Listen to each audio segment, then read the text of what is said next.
Hello again, I'm Stephen Jerome, and I'm going to continue reading from my third novel, The London Year. This is part 99, so we're getting up to another benchmark here. As the opening of Sebastian drew closer, Gracie was eagerly flat hunting, but she was still around. As head prefect, I found her huddled with Colin again. They were running the numbers for that long-imagined upgrade to the flat, which I now did think was too little too late. But Gracie had plenty of her 2 pence to add, as if she'd been planning it all along.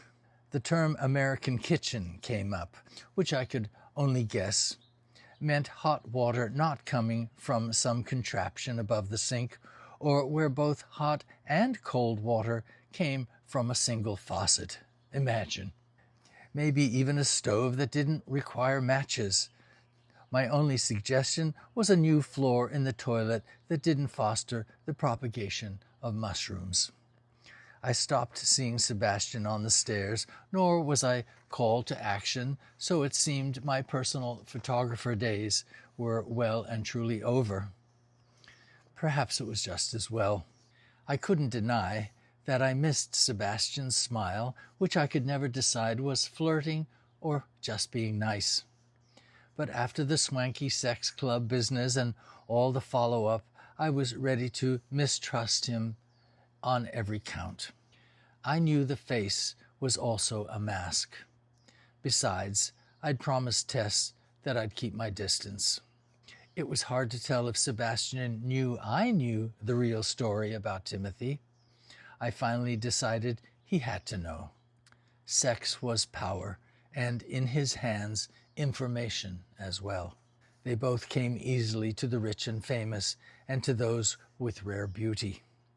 I'd seen it firsthand. People practically threw themselves at him, Sebastian.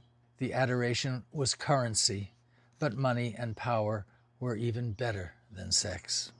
Word was, too, no longer just from Gracie, it was in the papers, that Sebastian's modeling agency, a business he knew better than anybody, was absorbing several smaller agencies.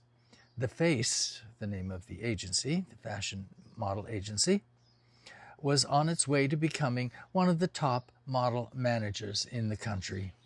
But I kept thinking about those other faces, the out-of-place businessmen, the politicians who were always on the periphery. They probably had more in common with Sebastian than all the beautiful people put together. As for Timothy, he'd refused to see Sebastian's face in the mirror. He'd refused to be devoured. But he had to flee to get away. I was leaving too, so I only had my pride to protect. Then Gracie called. Could I pop by the office after work? Dee waved me up after I was buzzed in. The place was more finished. There was new carpet on the stairs, large, glossy photographs of Sebastian on the walls. Looking along the central corridor, I noticed that all the plain doors on the left side had been replaced with more important-looking ones, with nameplates bearing names I didn't recognize. And below each name, in small letters, was engraved SEE Limited, C Limited. The light-filled open space opposite was busier than my first visit. There were more stylish young booking managers, mostly women, in several more cubicles. I saw no lounge lizards sprawled in the seating area down at the other end, but a new panel was entirely covered with 8x10 headshots of the agency's growing stable of models. Dee was wearing a draped ensemble, burgundy so dark it was almost black, made of the same knotty silk I'd seen with her before. Her hair now had an asymmetrical cut similar to Tess's, but much more radical. Probably cut by Leonard himself at full price, not the discount price we got from the assistants.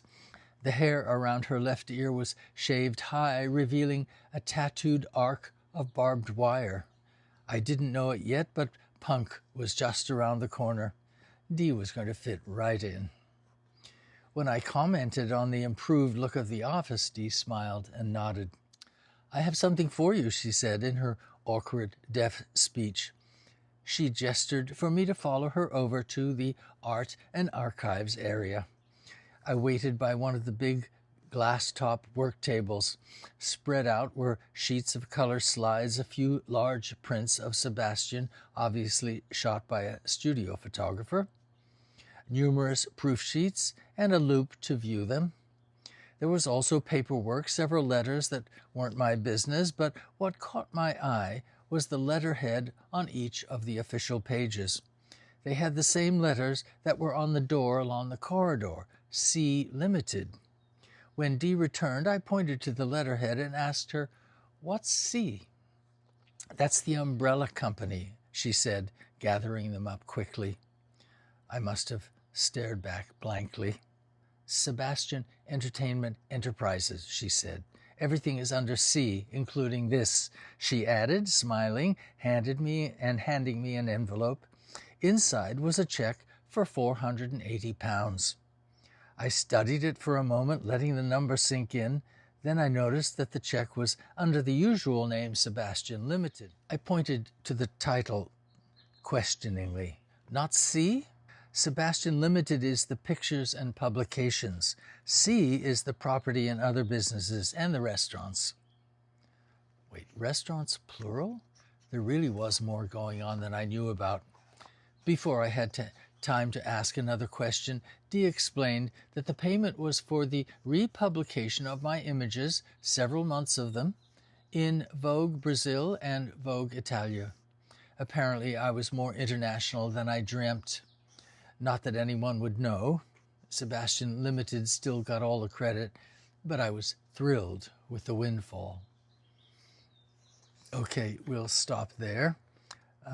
Thank you again for following along. We'll continue tomorrow. Bye-bye.